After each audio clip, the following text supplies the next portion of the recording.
uma higiene comprometida, porque aquele tipo de vida não o favorecia. Estava com os cabelos longos, a barba sem fazer, não tinha uma limpeza, uma higiene.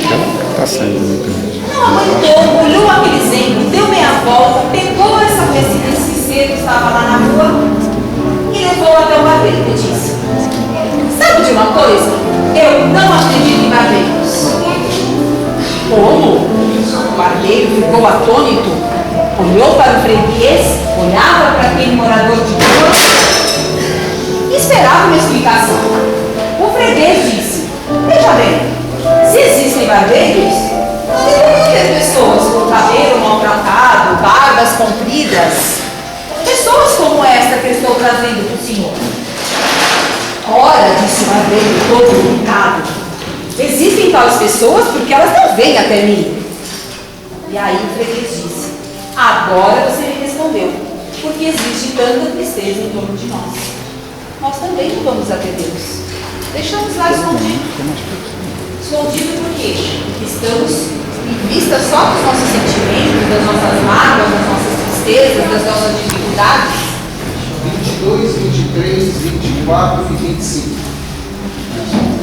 E não procuramos a Deus, não vamos até Ele. É claro que Ele está ali, independente da nossa escolha, da nossa solicitação, da nossa busca.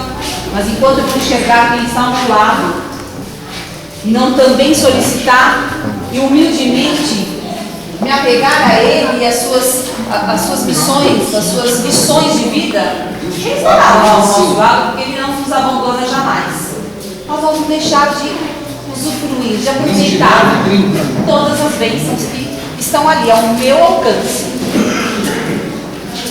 E falando um pouco de Deus e perdão, que nós já falamos um pouquinho hoje, no livro Seu Anjo Responde, de William Neff também, rapidamente ele nos dá uma definição simples, natural, como diz o nosso querido Laércio, ele fala simples, tranquilo e natural.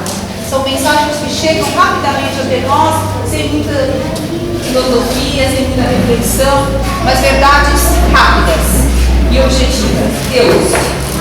A fé em Deus nos faz crer no incrível, ver o invisível e realizar o impossível. Vou ler de novo, porque é curtinho, mas a gente tem que guardar essas palavras sábias. A fé em Deus nos faz crer no incrível, acreditar naquilo que tem que ser incrível, inédito, talvez até impossível aos nossos olhos. Ver o invisível. Às vezes estamos o quê? Fechados, de olhos fechados para a oportunidade que está à nossa frente. É o náufrago que com aqueles pedaços de madeira às vezes não pensou em colocar fogo ali para fazer fumaça, pensou em fazer um casebre. Não viu aquilo que era possível de conseguir. E realizar o impossível. Fazer algo que parece muito bom, mas com a fé em Deus conseguimos realizar o impossível. E aí, o padre Fábio de Mello, eu gosto muito das suas falas, porque ele também é próximo, ele é objetivo, ele é franco, as palavras dele traduzem muitas vezes aquilo que nós passamos no dia a dia, não é algo distante, algo inacessível. E ele fala o que para nós? Falar sobre perdão? 31 a 35. É um assunto que mexe comigo e com certeza com você, que atormenta o nosso coração. E na maioria das vezes não queremos nem refletir sobre isso. Claro que aquela mágoa, aquele sentimento que ainda não está diluído nos incomoda e muitas vezes nós deixamos de lado. Perdoar não é algo milagroso, não é uma mágica, é uma atitude, é um ato concreto que temos que realizar a cada segundo de nossas vidas. O perdão é o alimento da nossa alma. Olha lá, parece que combinam os escritores, cada um escreve num livro, cada um escreve numa forma, cada um com uma crença, e todos escrevem a mesma coisa. 31, 32 e 34. Eu acho que é o grande tesouro da religião, né? Todos têm o mesmo objetivo, independe do tempo em que vai ser colocado isso, mas todos têm a mesma meta. E aí ele diz: o perdão é o alimento da nossa alma, nos ao Eterno. Sem Ele, morremos, perecemos, definhamos, matamos sem perceber a nós mesmos. Olha lá, estou falando, aquelas células contaminadas pelo veneno que nós deixamos lá dentro. As pessoas que estão ao nosso lado, uma pessoa amarga, rancorosa, traz o que para quem está ao lado? Uma vibração boa, um lugar agradável de se ficar? Não. Contaminamos e machucamos o outro também. Por meio de atitudes conscientes ou inconscientes, por sentimentos de indiferença, raiva, ódio, mágoa, desprezo, desgosto. E aí tem uma lista infinita. Olhe para você e pense. Quem? Quantas pessoas, situações, atos, atitudes que você ainda tem que perdoar? Vou parar até um pouquinho de falar para a gente ver. Quantas coisas, pessoas, situações eu ainda tenho que perdoar? Lá dentro, não pela palavra, mas pelo sentimento.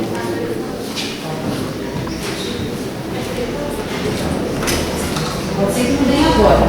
Quando a gente sair durante a semana, no final de semana, no momento de serenidade, a gente vai vir. Se a gente se esforçar um pouquinho, parar um pouco, serenar os nossos pensamentos, aquele grande perdão que nós temos que fazer, com certeza virá a nossa mente. Não minta para você e nem para os seus sentimentos. Seja verdadeiro. Permita Deus entrar nas profundezas de sua alma e tocar as suas tristezas, as suas decepções, as traições, os traumas, as mágoas, o rancor, o ressentimento. Permita o Senhor tocar na rachadura de sua alma e fazer com que ela volte a viver. A misericórdia divina alcançará nossas feridas e traumas, e o milagre do perdão que a nossa alma almeja se realizará através da nossa fé. Olha lá, de novo aquela história do ladeiro. Traz Deus para próximo da gente. Traz a lição que Ele nos traz a cada momento, através dessas palavras, através dos livros, através da natureza. Existem muitas situações que vivemos ou experimentamos, que para a nossa razão humana são imperdoáveis, que pensamos jamais conseguir perdoar. Mas digo a você que a Deus nada é impossível. Olha lá, de novo aquela definição de Deus: ver o que é invisível, alcançar o que parece impossível. Podem ser traições conjugais, violências físicas, verbais, suicídios, abusos, pequenos fatos do dia a dia. Essas são situações que tocam e ferem a nossa dignidade, a nossa identidade como filhos de Deus. Identidade de homem e de mulher que deixam marcas profundas em nosso ser, que podem gerar traumas eternos. O perdão tem o poder de nos religar a nós mesmos e a Deus. Olha lá, Deus está ao nosso lado, como o barbeiro falou. Eu preciso ir em busca dele. O poder, o prazer e o ter não vão curar nossas feridas. Eu estou magoado, mas não faz mal. Vou comprar alguma coisa, vou sair. Eu acho que vai curar a minha tristeza. As questões materiais não vão curar realmente o nosso íntimo. Aprendamos que com Jesus, que é a fonte de todo perdão e amor, aí sim, esse é o caminho. Essa é a busca. Amar sem medidas, eis a nossa missão. Que o Senhor nos ensine a ordenar toda a nossa história para o amor. Então seremos mais do que vencedores. Algo importantíssimo que devemos aprender com Deus: perdoar sempre. Não te digo até 7 vezes, mas 70 vezes 7. Isso está no Evangelho. Façamos a experiência do perdão a cada instante e nossa vida florirá. Deus o abençoe. A mensagem de Padre Fábio de Mello. E aí vem uma passagem do Evangelho segundo o Espiritismo, de Allan Kardec, que fala sobre o perdão. Bem-aventurados aqueles que são misericordiosos. Perdoai para que Deus vos perdoe. Onde eu vou? No Evangelho segundo o Espiritismo, numa fala do Padre Fábio de Mello, num livro de alguém que estuda, ouvindo a internet, uma mensagem que vem pela internet. Volto a dizer, as coisas vão por caminhos diferentes, mas chegam no mesmo lugar, no mesmo mesmo objetivo, no mesmo destino. E aí tem vários títulos aqui dentro desse capítulo. Perdoai para que Deus os perdoe, reconciliar-se com os adversários, o sacrifício mais agradável a Deus, o argueiro e a trave do olho. Não julgueis a fim de que não sejam julgados aquele que estiver em pecado e atire a primeira pedra. Depois tem instruções dos Espíritos. Qual que vocês querem que leia? Não dá para ler tudo, que fica meio cansativo, né? Perdoai para que Deus nos perdoe, reconciliar-se com os adversários, o sacrifício mais agradável a Deus, o argueiro e a trave molho. Não julgueis a fim de que não sejam julgados aqueles que estivessem em pecado e atire a primeira pedra. Essa?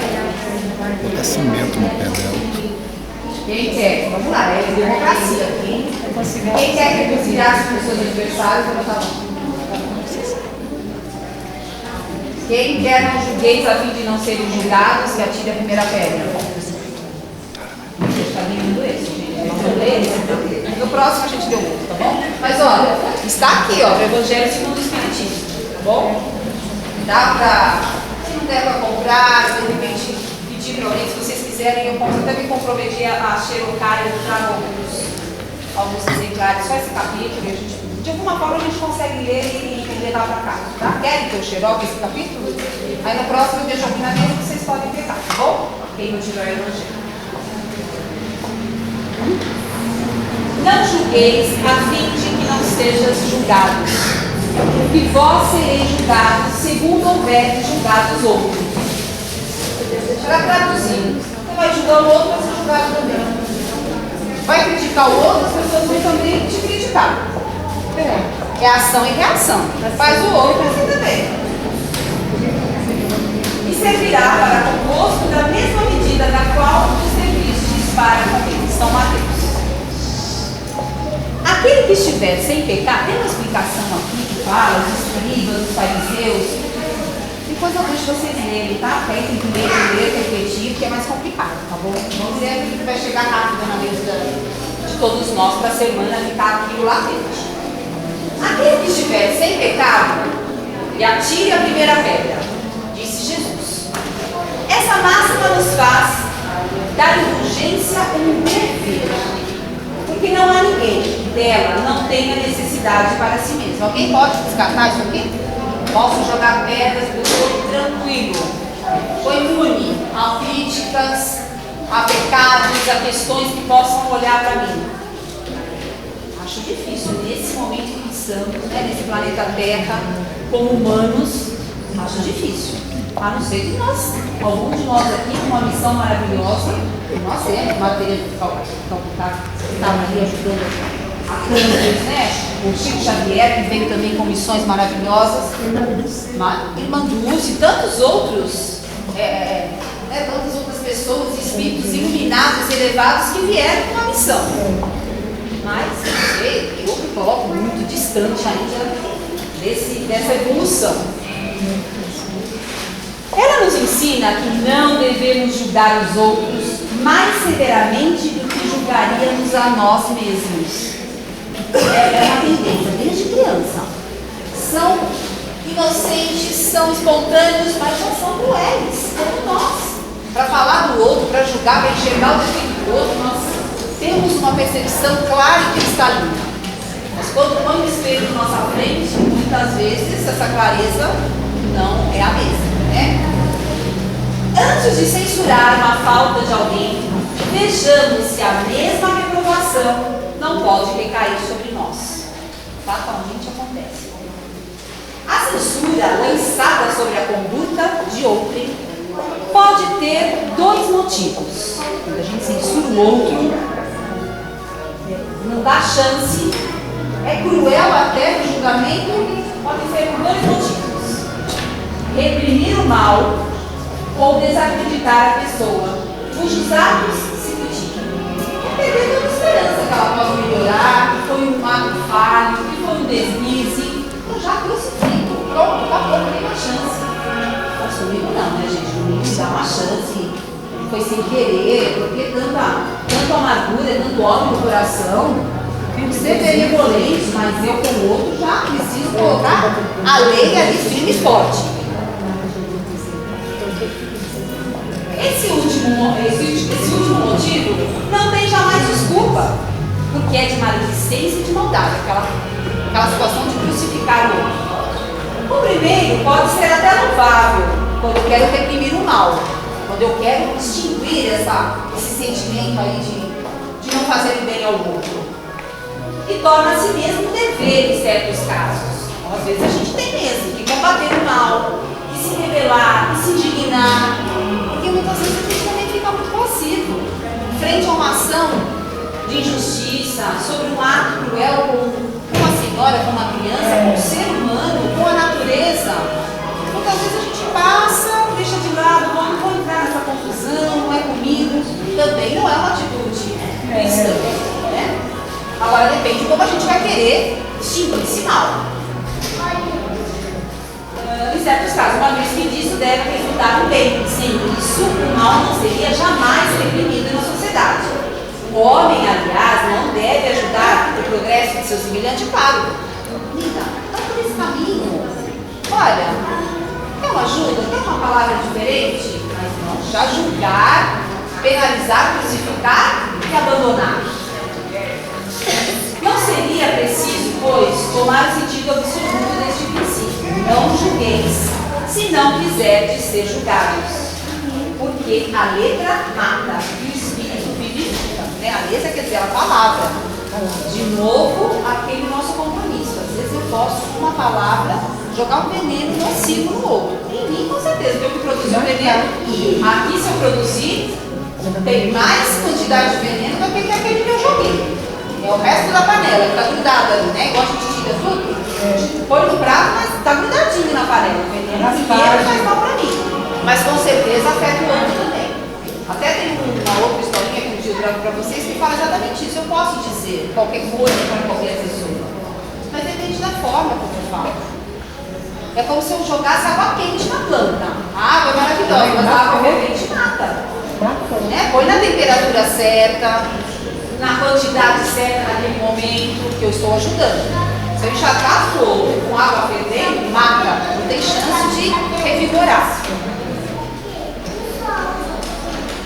Jesus não podia proibir de censurar o mal, uma vez que ele mesmo disse no exemplo, e fez em termos energéticos. Mas quis dizer que a autoridade da censura está em razão da autoridade moral daquele que pronuncia. É claro que eu posso ir atrás da verdade, da justiça, mas desde que eu tenha um exemplo a mostrar. Porque senão volta, com certeza, perde a credibilidade. Se eu não tenho exemplo para mostrar e para fortalecer, aquilo que eu falo cai. Cai no espaço. A pessoa fala, nossa, olha quem está falando. A primeira que censura, a primeira que critica, a primeira que humilha. Olha, ela vem falar agora de justiça, do bem, da verdade. Não tem credibilidade. Não há, vou resumir aqui o restinho, depois vocês podem ler na íntegra, não há autoridade legítima aos olhos de Deus, senão aquela que se apoia sobre o exemplo que dá do bem. É o que ressalta igualmente as palavras de Jesus. Está até em negrito. É o exemplo. É a nossa atitude revelando a necessidade do outro mudar. Então, se a gente já der conta do nosso sentimento, do nosso perdão, da nossa verdade, nossa, seria tão bom, né? Se cada um cuidasse de si, se elevasse ao máximo e puxasse o processo, Jesus, os ensinamentos do nosso dia a dia, o mundo estaria perfeito já. Né? Não precisaria nem do outro ajudar o seu par, o seu semelhante. Se cada um cuidasse de si, seguisse o seu caminho, a sua verdade, o caminho do bem, tudo estaria resolvido. Mas já que a gente não dá conta, vamos focar no outro. Talvez em algum momento a gente possa ser o outro para ajudar. Em algum momento o outro vai também nos ajudar. É uma missão difícil, mas nós não podemos esmorecer. Tá bom?